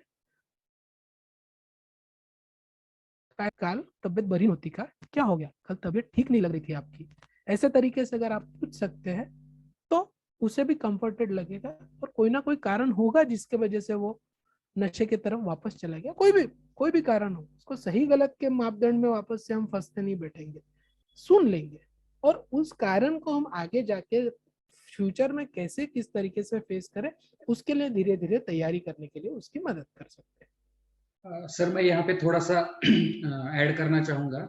Yes, एक sir. जो है सर ने एमडी के बारे में कहा कि एमडी का पेशेंट था और उसको मतलब विड्रॉल सिम्टम्स आ रहे हैं, तो ये एक ध्यान में रखिए कि एमडी हो, हीरोइन हो, कोकेन हो, कुछ ऐसी नशा है जिसमें एक्चुअली फिजिकल विड्रॉल जो होते हैं बहुत सीवियर होते हैं और उनको मतलब पेशेंट को कंट्रोल नहीं होता है और रिलेटिव्स को भी मतलब वो मतलब एंजाइटी उतनी होती है और एक्चुअली सिम्टम्स उतने होते हैं। तो नशा क्या कर रहा है और उसके अगर उसमें सीवियरिटी उतनी होती है तो डेफिनेटली जैसे सर ने बोला तो उसको बेटर है कि एडमिट करें और उसका इलाज करवाएं। दूसरा जो है ये एक ध्यान में रखें कि ये वो एक्चुअली विड्रॉल है कि इंटॉक्सिकेशन है। बहुत बार ऐसे भी होता है कि वो इंटॉक्सिकेशन में होता है पेशेंट, वो विड्रॉल में नहीं होता है, बताता है कि मैंने नहीं लिया है क्योंकि उनको उसने कमिटमेंट किया होता है, उसने घर वालों को बोला होता है ट्रीटमेंट चालू कर रहे हैं बोलते हैं, तो वो विड्रॉल है ऐसे लगता है एक्चुअली, लेकिन वो एक्चुअली इंटॉक्सिकेशन हो सकता है। तो वो थोड़ा सा ध्यान में रखना जरूरी है कि वो इंटॉक्सिकेशन तो नहीं है। तो अगर आपको ज्यादा लगता है, पेशेंट के रिलेटिव कंप्लेंट करते, तो रिस्पॉन्सिबिलिटी लेने के बजाय उसको नियरेस्ट इमरजेंसी सेंटर में भेज के या फिर रिहेबिलिटेशन सेंटर में भेज के उसका इलाज होना जरूरी है, वो थोड़ा सा ध्यान में रखना चाहिए। ऐसे मुझे लगता है कि वो सिवियरिटी कंसीडर करे, ड्रग क्या है, वो विड्रॉल सिवियर हो सकता है, और दूसरा वो इंटॉक्सिकेशन है क्या, ये थोड़ा सा ध्यान में रखना भी जरूरी है। यहाँ पे एक क्वेश्चन नवीद देशमुख ने पूछा है चैट बॉक्स में, people are taking disulfiram over the counter and giving it to patients without their knowledge. What will you say to these people? आप वो फैमिली मेंबर को क्या बताना चाहेंगे? डाइसल्फिरम क्या है, सबसे पहले तो ये मैं थोड़ा लोगों को जागरूक करना चाहूंगा। डाइसल्फिरम नाम की एक दवाई है जो लेने के बाद अगर आप नशे का, दारू का सेवन करते हैं तो आपको अलग अलग तरीके के नुकसान, शरीर को परेशान करने वाले लक्षणों का सामना करना पड़ सकता है। जैसे ब्लड प्रेशर की गड़बड़ी हो सकती है, आपको उल्टी हो सकती है, जुलाब हो सकता है, हाथ पैर में बहुत ज्यादा पसीना छूट सकता है। इस तरीके के अलग अलग लक्षण आ सकते हैं। तो ऐसी दवाई आमतौर पे हम तब पेशेंट को देते हैं जब उसका मानसिक तौर पे मोटिवेशन जो है, नशा छोड़ने का दृढ़ निश्चय जो है, वो बहुत अच्छा है। ऐसे व्यक्ति को ही हम ये दवाई उसके जानकारी के साथ देते हैं। मतलब उसको बताया जाता है, देखो भाई हम डाइसल्फिरम आपको चालू करने वाले हैं, और अगर इस दवाई पे आपने नशा किया तो आपको ऐसे ऐसे लक्षण हो सकते हैं, तो क्या आप इस दवाई चालू करने को इस्तेमाल करना चाहेंगे क्या? अगर वो बोलता है हाँ मेरी तैयारी है, तो उसकी साइन ली जाती है, बाकायदा सिग्नेचर ली जाती है, और उसको उस चीजों के तरफ जागरूक किया जाता है। ये बेसिकली देने के पीछे का इरादा यही होता है कि ये रिएक्शन ना आए, इस डर का फायदा उठाते हुए व्यक्ति जो है नशे से दूर रहने के लिए कोशिश करते रहता है। तो ये हो गई एक्चुअल प्रोसीजर। अब कई बार डाइसल्फिरम की जो दवाई, जैसे सर ने अभी मेंशन किया था कि लोग जो है मेडिकल शॉप से खरीदते हैं, और रिश्तेदार जो है वो पेशेंट को बिना बताए खाने में मिक्स करके दे देते हैं। पेशेंट दारू पी के आता है और वो बाद में वो खाना खाता है, और उसको बाद में वो सारे लक्षण आ जाते हैं जो डाइसल्फिरम इथेनॉल रिएक्शन के नाम से जाने जाते हैं, और उसको वो सारे लक्षण आ जाते हैं। अब इसमें प्रॉब्लम यह है कि ये लक्षण क्यों आए, कई बार रिलेटिव्स को भी सही तरीके से पूरी जानकारी नहीं होती, उनको समझ में नहीं आता है। पेशेंट भी बहुत ज्यादा डिस्ट्रेस में चला जाता है, उसको भी समझ में नहीं आता है। और क्या हो रहा है, किस वजह से हो रहा है, इस वजह से कभी कभी कॉम्प्लिकेशंस हो सकते हैं। कॉम्प्लिकेशंस मतलब बहुत ज्यादा ब्लड प्रेशर ड्रॉप हो सकता है, बहुत ज्यादा सीवियर उल्टी या जुलाब हो सकता है, डिहाइड्रेशन हो सकता है। ऐसे सीवियर कॉम्प्लिकेशन के वजह से जान का खतरा भी हो सकता है। और इस वजह से ट्रीटमेंट के लिए तुरंत अगर किसी इमरजेंसी अस्पताल में पेशेंट को ट्रांसफर नहीं किया तो उसको बहुत ज्यादा अब उसके जीवन को धोखा हो सकता है। तो इसीलिए ओवर द काउंटर पेशेंट के जानकारी बगैर, कई बार जो ऐड देखते हैं ना हम, कई बार बस स्टैंड पे लगी हुई रहती है, बस के पीछे टॉयलेट्स में लगी हुई रहती है, बिना बताए नशा छुड़ाए, कई बार यही दवाई होती है जो मिक्स करके दी जाती है, और पेशेंट को अनफॉर्चुनेटली सफर करना पड़ता है। घर वालों को तब दिखने में तो वो सस्ता इलाज दिखता है, लेकिन उसका ट्रीटमेंट का खर्चा और दुगना तिगना होता है, पसीना निकल जाता है। So it is very very important, घर वालों को जागरूक रहना चाहिए कि ऐसे दवाइयों के मार्ग का उपयोग बिल्कुल भी ना करें। आपको जो भी दवाई से संबंधित काम करना है, प्लीज स्पेशलिस्ट से जाके मिलिए। नशा मुक्ति स्पेशलिस्ट, डी एडिक्शन स्पेशलिस्ट होते हैं, साइकेट्रिस्ट है, उनके पास जाके जानकारी लीजिए। हमें लगता है ये दवाई दे सकती है क्या डॉक्टर साहब, फिर उनसे चर्चा कीजिए, अगर दे सकते होंगे तो दे सकते हैं। पेशेंट को भी इन्वॉल्व करना पड़ता है डिसीजन में, कहीं गोली तो उसको खानी है भाई, उसको ट्रीटमेंट लेनी है, तो उसको भी इन्वॉल्व करना पड़ता है। तो अलग अलग तरीके जो होते हैं, तो प्लीज बिना बताए दवाई देने वाला जो तरीका है वो बहुत ज्यादा नुकसानकारक है, और उसे बहुत इंपॉर्टेंट है टालना। ऐसा करना बहुत ज्यादा धोखादायक हो सकता है, पेशेंट की सेहत के लिए भी और रिलेटिव्स के लिए भी बहुत बड़ा सरदर्द बन सकता है। बहुत अच्छे से आपने रिप्लाई किया सर। यहाँ पे सत्यवान धुमाल ने एक क्वेश्चन पूछा है, नशे की लत ज्यादा लगी है और वो अब लत छोड़ना चाहता है, तो उसे कौन सी परेशानियों का सामना करना पड़ेगा? मुझे लगता है जनरल क्वेश्चन है विड्रॉल सिम्टम्स के बारे में, तो शॉर्ट में हम Exactly. एड्रेस कर सकते हैं। जी, बेसिकली कोई भी तरीके का नशे का पदार्थ रोज रोज जब लिया जाता है तो उसके एक तरीके का असर व्यक्ति को उसके शरीर पर, दिमाग पर होता है।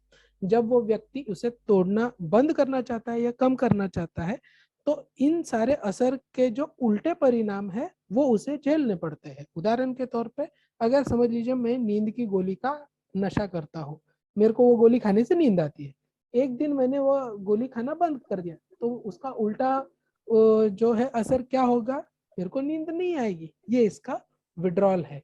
तो इन विड्रॉल के लक्षणों को उस समय पे जब आप नशा बंद करते हो, कम करते हो, छोड़ने की कोशिश कर रहे हो, तो अगेन डॉक्टर के पास जाकर प्लीज डॉक्टरी सलाह के साथ उसको प्रॉपर ट्रीटमेंट के साथ झेलने के हिसाब से अपने आप को नशे के बाहर निकलने के लिए शुरुआत कर सकते हैं।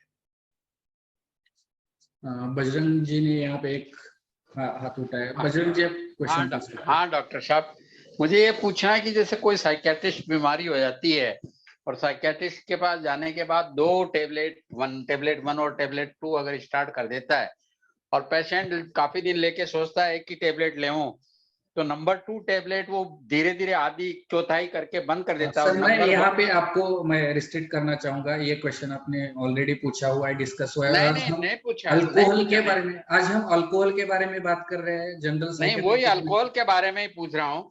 तो अगर वो समझ लो नंबर 1 टेबलेट को पावर बढ़ा देता है, नंबर 2 को धीरे धीरे करके बंद कर देता है, नंबर 1 टेबलेट का पावर बढ़ा देता है, तो क्या कुछ सही है या तकलीफ है?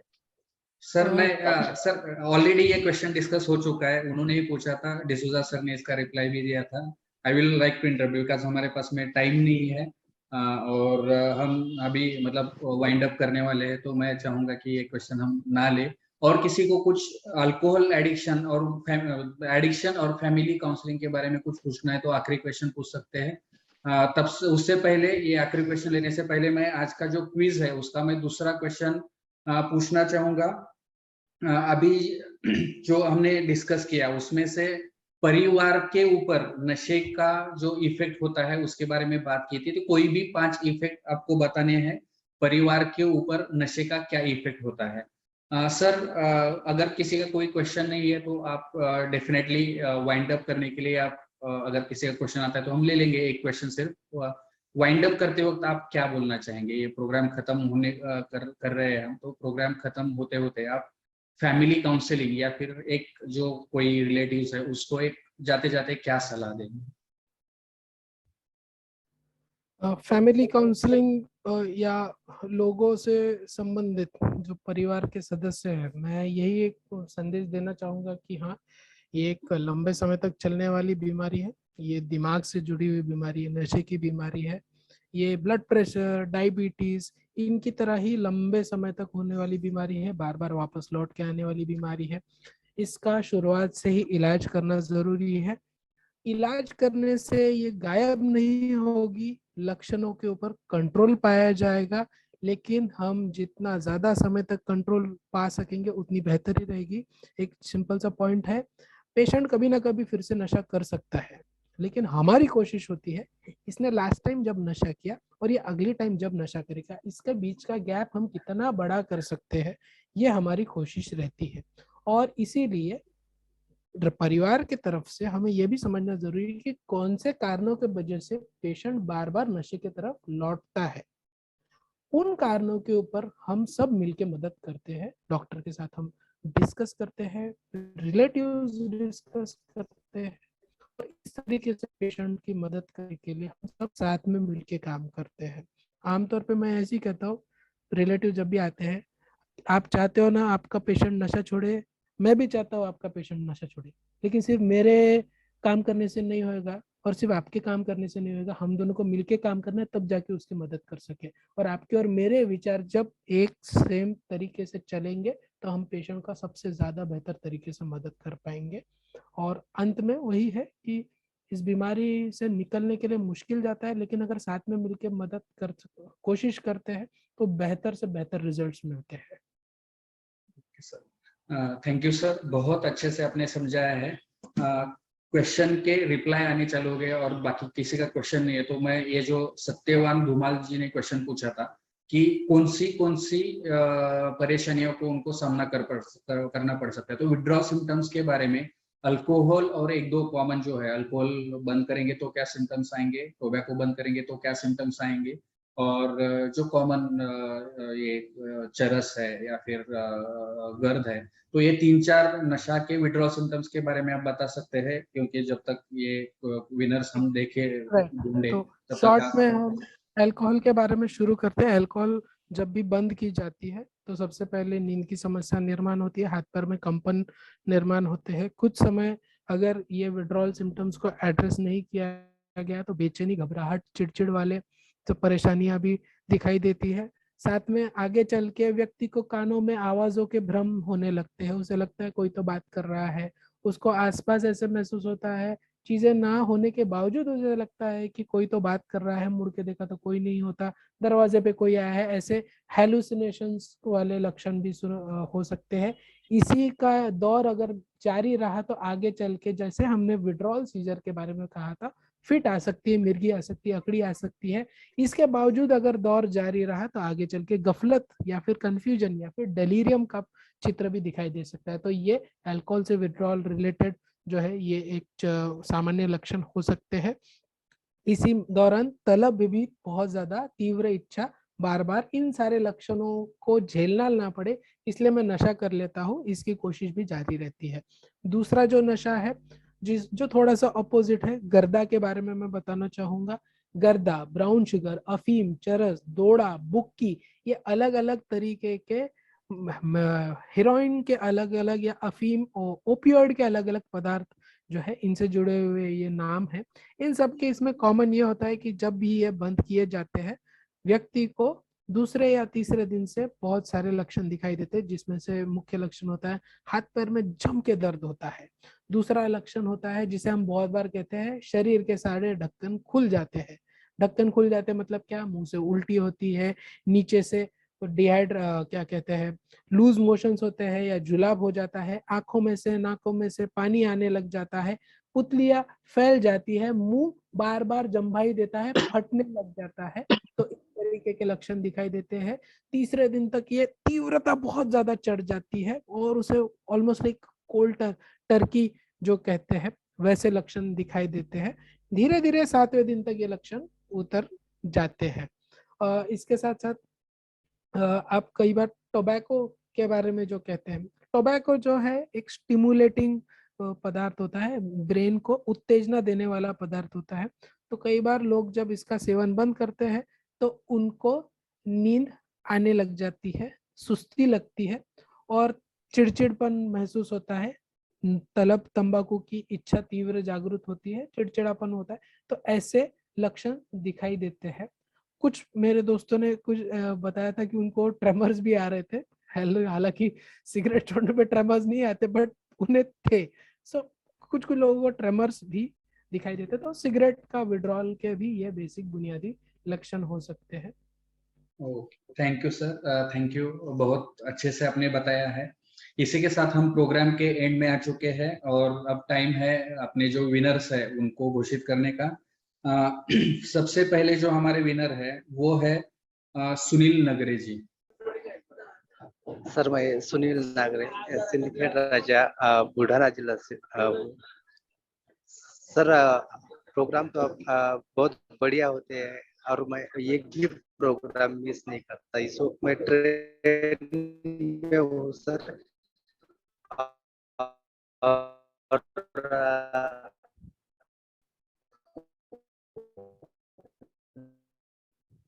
नेटवर्क का बहुत बड़ा इशू उसका अटेंड करने की इसमें बहुत बड़ा, खासतौर से मैं तो रूरल एरिया से हूँ और ये सारे जो इसका प्रोग्राम है इसका मुझे बहुत फायदा हो रहा है। मैं मेरे रिश्तेदारों में, मेरे दोस्त में ये सब awareness.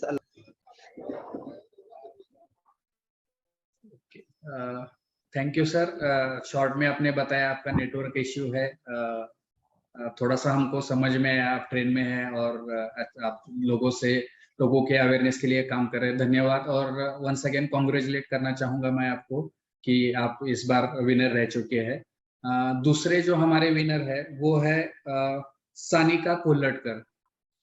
Hello doctor. Hello, congratulations. आप थैंक यू। आपका नाम बताइए, आप कहाँ से है, आप क्या करते हैं बताइए, और आपको आज का प्रोग्राम कैसा लगा ये शॉर्ट में बताइए। जी बिल्कुल। मैं सानिका कोल्हटकर रत्नागिरी से हूँ, बट फर्ग्यूसन कॉलेज में साइकोलॉजी स्टूडेंट हूँ और अभी मेरी वेकेशंस चल रही है, तो डॉक्टर साहब के यहाँ मैं इंटर्न हूँ and it is very insightful being with him. I have learned many new things. Also, the session was very insightful and wonderful. और बहुत सी चीजें पता चली और I would continue attending these sessions. They are really helpful. Okay, thank you and congratulations once again. हमारे आज के तीसरे जो विनर है वो है डॉक्टर सुधा गड्यानवर। मुझे लगता है सुधा गड्यानवर की भी ये 6th या 7th टाइम रहेगी, मैंने काउंट करना चाहिए। प्रोग्राम झाला सर। मी डॉक्टर सुधा गड्यानवर BHMS आणि MA इन काउन्सिलिंग सायकोलॉजी झालेले आहे। मी सर प्लीज सॉरी, म्हणजे व्हिडिओ चालू करू शकत नाही कारण गेली 1 मंथ मी आजारीच आहे आणि लेफ्ट आय माझा म्हणजे व्हायरल इन्फेक्टेड झालेला आहे। तरी मुलाला बसून मी स्क्रीनकडे अजिबात बघायचं नाही मग सांगितले डॉक्टरनी, तरी मी मुलाला शेजारी बसून त्याला मी टायपिंग करायला सांगून हे उत्तर दिलेले आहे। म्हणजे मला हा एकही प्रोग्राम हा मिस करायचा नव्हता म्हणून मी ते अटेंड केले आणि खूपच छान सरांनी म्हणजे एक्सप्लेनेशन केलं आणि हे तुमच्या ऍडिक्शनचे जे आता प्रोग्राम चालू आहेत तर मला फारच म्हणजे माझ्या काउन्सिलिंगला उपयुक्त ठरतात सर आणि कार्यक्रम खूप छान झाला आणि दोघांनाही माझे म्हणजे thanks sir. Okay, thank you and congratulations once again. मेरी सभी विनर से रिक्वेस्ट है कि कृपया आपका पूरा नाम, पूरा पता, आपका एक अच्छा सा फोटो और आपका मोबाइल नंबर आप कृपया व्हाट्सएप पे भेज दीजिए ताकि आपका जो गिफ्ट है वो आपके वो एड्रेस पे मिल जाएगा। छोड़ दिया है। इसी के साथ में हम इस प्रोग्राम को एंड करने जा रहे हैं। Thank you very much sir, आप यहाँ पे आए, आपके ओपीडी में से आपने टाइम निकाला, आपके मतलब जो बिजी शेड्यूल है उसमें से टाइम निकाला यहाँ पे मुझे और हमारे जो मैराथन का परिवार है उनको आपने गाइड किया, उसके लिए मैं धन्यवाद देना चाहूंगा। अगर आप जाते जाते कुछ बोलना चाहते हो तो डेफिनेटली यू आर, आप बोल सकते हैं। मैं सबसे पहले तो आपको कॉन्ग्रेचुलेट करना चाहूंगा, आप बहुत बढ़िया काम कर रहे हो। ये बहुत इंस्पिरेशनल है कि एक्चुअली लोग जुड़े हुए हैं, मतलब वो अभी जो एक थे वो ट्रेन में से ट्रैवल करते हुए इसे सुन रहे हैं। ये कोई रेडियो शो नहीं है, ये एक जानकारी देने वाला एक साइंटिफिक बेस्ड ये है, लेकिन आपने वो जो क्यूरियोसिटी निर्माण करने की कोशिश की है कि भाई साइकेट्री या मानसिक रोग से संबंधित जानकारी लोगों के बीच में कैसे पहुंचानी है, तो आपने जो याला म्हणतो ना विडा उचललेला आहे, तर खरंच एकदम कौतुकास्पद आहे आणि सर खूप इन्स्पिरेशनल आहे and it is definitely inspiring many doctors like me also, की आम्ही पण आणखीन जास्त या कार्यक्षेत्रामध्ये जास्तीत जास्त लोकांपर्यंत जोडण्यासाठी कुठले वेगवेगळे माध्यम वापरू शकतो। तुम्ही आज एक सोशल मीडियाच्या माध्यमातून अधिकतर लोकांशी जोडण्याचा जो प्रयत्न करता तो खूपच कौतुकास्पद आहे, म्हणजे फारच प्रशंसनीय आणि एक युनिक मार्ग निवडलेला आहे। त्याच्यासाठी खूप खूप तुम्हाला काय म्हणतात कॉंग्रॅच्युलेशन्स, आणि मला या व्यासपीठावर येऊन तुमच्यासोबत जोडण्याचा एक चान्स मिळाला त्याच्यासाठी खूप खूप आभारी आहे sir. Thank you sir, thank you very much. आप जैसे लोग हैं जो मुझे कोऑपरेट कर रहे हैं, क्योंकि 42 सेशंस लेना, 42 साइकेट्रिस्ट लाना बहुत डिफिकल्ट था, लेकिन आप जैसे लोग हैं जो खुद से कांटेक्ट कर रहे हैं और उसी की वजह से प्रोग्राम पॉसिबल हो रहा है। इसी की बलबूते पर मैंने ये 13वां प्रोग्राम अभी आज कंडक्ट किया हुआ है, तो डेफिनेटली और मैं देखता हूँ आपका भी जो प्रोग्राम्स चलते हैं, आप जो काम करते हैं, आपकी जो राइटिंग्स है, तो डेफिनेटली वो ये सभी की वजह से मुझे लगता है कि हम चेंज ला सकते हैं। तो धन्यवाद फिर एक बार सभी दर्शकों को मैं यहाँ पे धन्यवाद देना चाहूंगा कि आप प्रोग्राम आते हैं, अटेंड करते हैं, और जैसे नगरे सर ने बोला कि ज्यादातर लोगों को आप सेंड भी कर रहे हैं, तो अवेयरनेस का ये बहुत बड़ा काम है जिसमें आप अपना हाथ बढ़ा रहे हैं। तो मैं धन्यवाद देना चाहूंगा उन सभी को जो लोगों तक इसको लेके जा रहे हैं, कंटिन्यूअली आ रहे हैं और लोगों तक भी लेके जा रहे हैं। तो सभी को मैं धन्यवाद देके और जो आज के विनर्स है उनको कॉन्ग्रेचुलेट करके और सर को फिर एक बार धन्यवाद देके मैं ये प्रोग्राम से विदा लेना चाहूंगा। फिर मिलेंगे अगले मंगलवार को 7 बजे एक नए टॉपिक के साथ। धन्यवाद सर, धन्यवाद सभी लोगों को।